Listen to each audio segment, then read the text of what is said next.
Greetings, class. Welcome to Journalistic Writing and Reporting, Week 3, Topic 3, Story Structure, and the Lead Paragraph. I, of course, am Lauren Mitchell, your facilitator and instructor. This is summer 2023, and you will notice my summer attire, which I hope is suitable and makes for a festive presentation for you. So far, we've covered AP style, Associated Press style, and newsworthiness. So for a quick review of newsworthiness, first is proximity, where it happens. What makes a story a news story? One is where it happens. And the closer to you, the more important it is to your readers or to your viewers.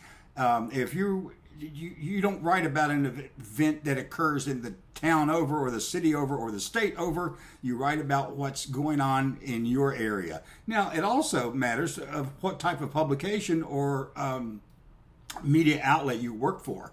Is it local? And we're talking about the audience here, who you serve.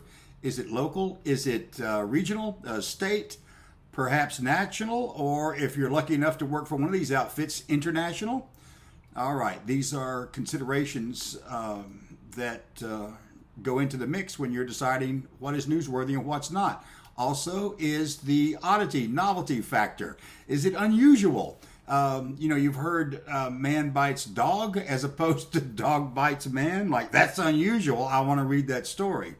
It's closely related to human interest stories.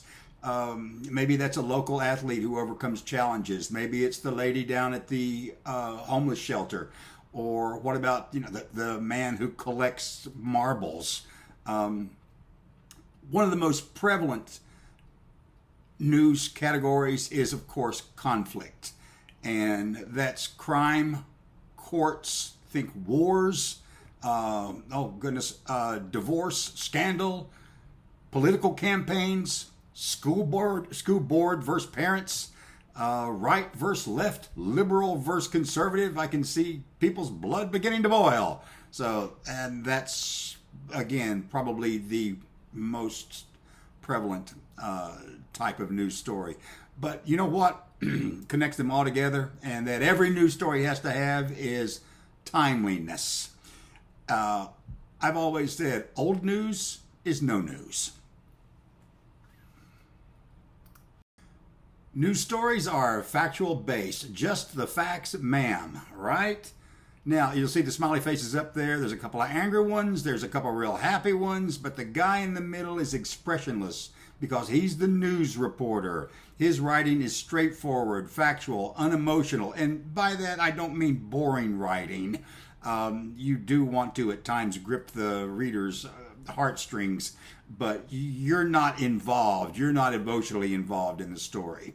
You are neutral. You are unbiased and accurate. Now, you can say, but we all have bias, and we do, but recognize that about ourselves and strive to be fair and accurate. And if there's something in an event that you're covering and you feel that you are too emotionally involved and can't cover it, well, then don't get someone else in a newsroom to write that piece. Reporters write about all sides, but take no sides. And where do we get our information? From people. Could be the man on the street. It could be the mayor. It could be the police chief. We get them from. We get our facts from institutions, from documents, from events, and that is where the reporter himself or herself actually experience what's going on and then write it down as what's been called the first version of history. The inverted pyramid. And what is the inverted pyramid? It's simply where you put the best stuff first, the most important stuff first. It's called the lead. And you notice we spell it L-A-D-E. That's a throwback to back in the days when they were actually pouring hot lead, L-E-A-D. And so to not confuse the lead with the L-E-A-D, lead of the story, the vernacular began to be L-E-D-E. So if you see me use lead graph, G-R-A-F sometimes, that's the cool lingo in the news business. Feel free to use it yourself. Anyway, the lead, the most important info goes first. There's your W's coming up, or those will come up in a moment. The the lead, the body, and the tail. And see, the idea is, let me go ahead and jump ahead, is that it condenses the most important information. It quickly reveals the facts. It plays to the the reader's attention span. There's the little bored girl over there, or young lady.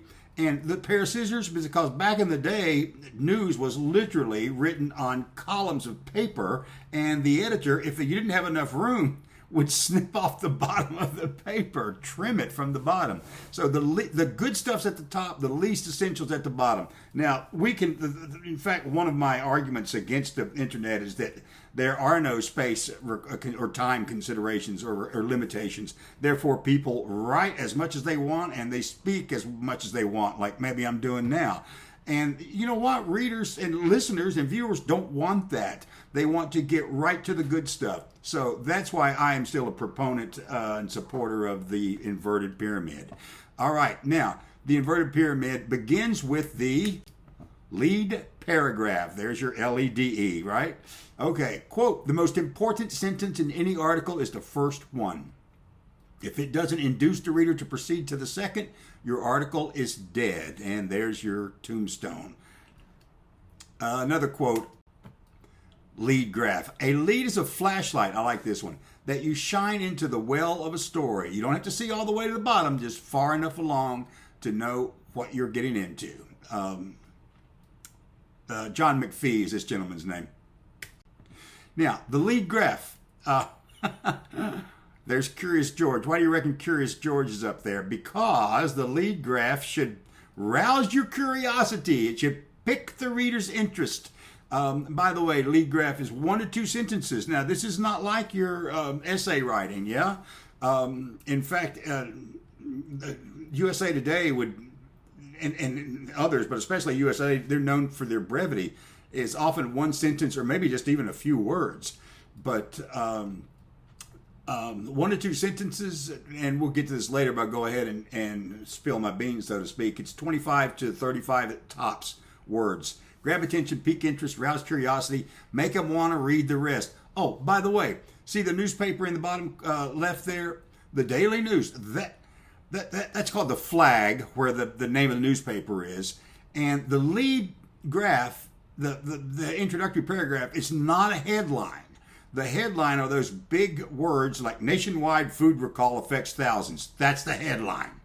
12 hospitalized, 2 critically ill. Thousands of people have been affected by a food recall across it. Those are subheads. That's not the lead. I've had a lot of students who mistakenly think that the subheads are the lead. They're not. The lead is the first paragraph of the actual story, right?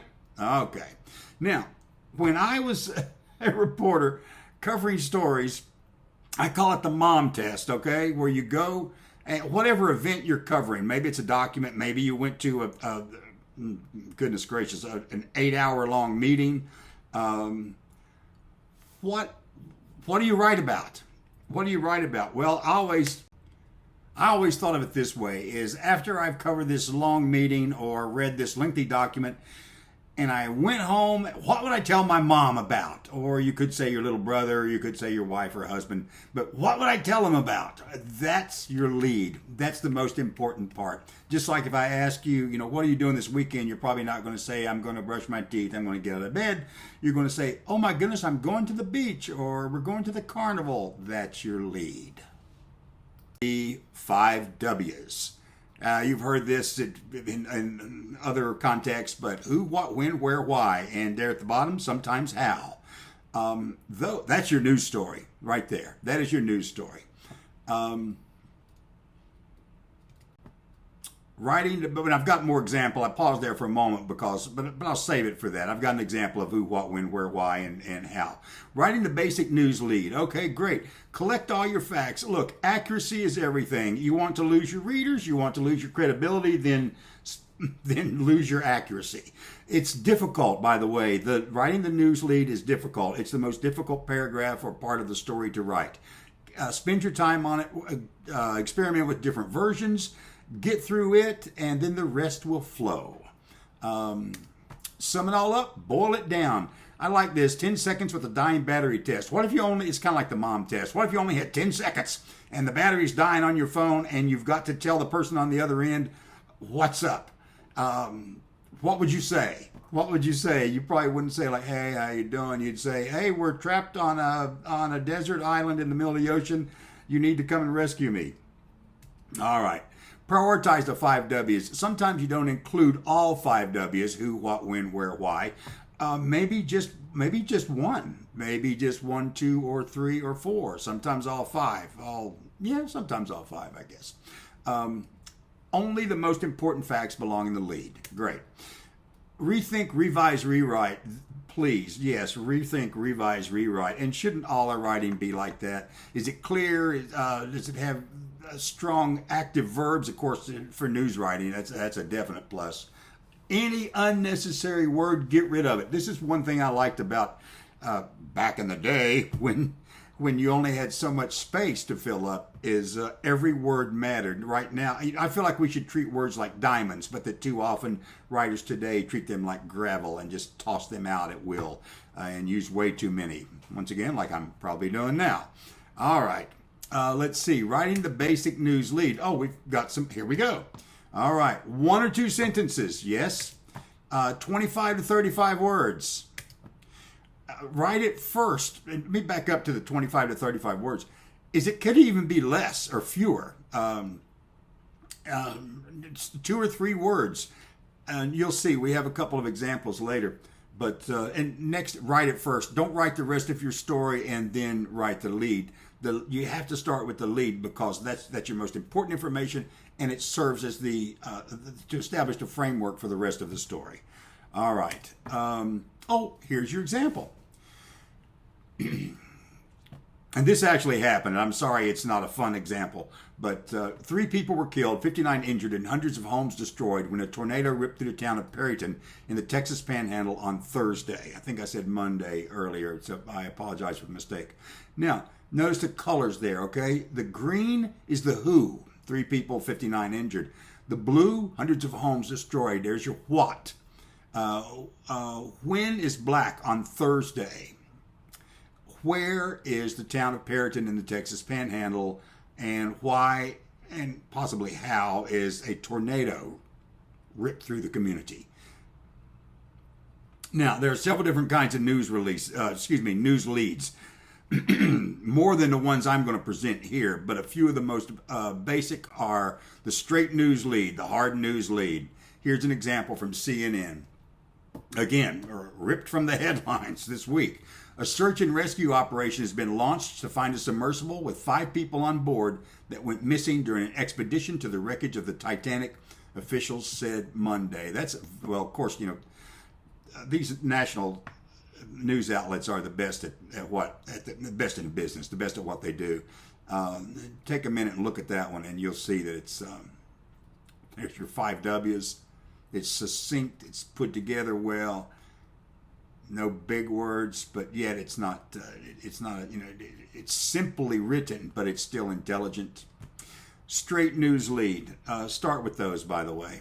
Next is an anecdotal lead. Anecdote is a story. At the dilapidated morgue in the northern Brazilian city of Natal, director Marcos Brandao walks over the blood-smeared fort. This is a story about gun violence, gun deaths, a high rate of gun-related murder in Brazil. Now, that anecdotal lead telling the story of the guy walking through the carnage in his morgue is much better than a straight hard news lead about gun-related murder in Brazil is on the rise. Well, okay, yes it is, but how much more gripping and compelling is this anecdotal lead than just a straight presentation of the facts? Another way is to set the scene. This is a good one. On the second floor of an old Bavarian palace in Munich, Germany, there's a library with high ceilings, a distinctly bookish smell, and one of the world's most extensive collections of Latin text. Now, the NPR reporter who wrote that had never been to this library.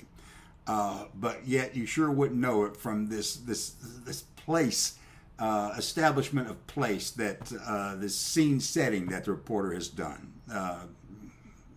Nice work. Nice work. Of course, next one, or one of my favorite too, is the wow lead. Wow. And his last meal was worth $30,000 and it killed him. That's from the Miami Herald, and it's about a gentleman who was smuggling cocaine by swallowing it in bags in his stomach, and the bags burst. His last meal was and $30,000 worth of cocaine, and it killed him. Wow. Here's another one from Miami Herald. Bad things happen to the husbands of Widow Elkin. As you might surmise, Widow Elkin had a habit of murdering her husbands, and she ended up going to prison for it.